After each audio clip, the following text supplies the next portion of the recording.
বেশ কিছুদিন যাবৎ আমরা বিভিন্ন সোশ্যাল মিডিয়ার মাধ্যমে এই ছবিগুলোকে দেখতে পাচ্ছি। এই কার্টুন ছবিগুলো বর্তমানে ট্রেন্ডিং এ রয়েছে। আপনিও কিভাবে আপনার ছবি দিয়ে একটি কার্টুন ছবি তৈরি করে নিতে পারেন সেটি আজকে আপনাদেরকে দেখাবো। তা করার জন্য আমরা প্রথমে আমাদের মোবাইল ফোনের প্লে স্টোরে চলে যাব। প্লে স্টোরে যাওয়ার পর প্লে স্টোর থেকে আমরা গ্রোক এআই লিখে সার্চ করব। আমরা এখান থেকে এই অ্যাপটি ইনস্টল করব। এই অ্যাপটি ইনস্টল করার হয়ে গেলে আমরা এখান থেকে ওপেন এ ক্লিক করব। ওপেন করার পর এখানে আমাদেরকে সাইন আপ করে নিতে হবে। আমাদের টুইটার অ্যাকাউন্ট থাকলে টুইটার অ্যাকাউন্ট দিয়ে অথবা গুগল থাকলে গুগল অ্যাকাউন্ট দিয়ে এখানে সাইন আপ করে নিব। আমি এখান থেকে টুইটার অ্যাকাউন্ট দিয়ে সাইন আপ করে নিচ্ছি। সাইন আপ করার পর আমাদের সামনে এরকম একটি ইন্টারফেস আসবে।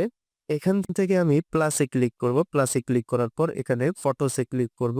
ফটোসে ক্লিক করার পর আপনি আপনার মতো একটি পছন্দের ছবি এখান থেকে সিলেক্ট করে দিবেন। সিলেক্ট করে দেওয়ার পর নিচে লিখতে হবে turn this image into studio Ghibli style.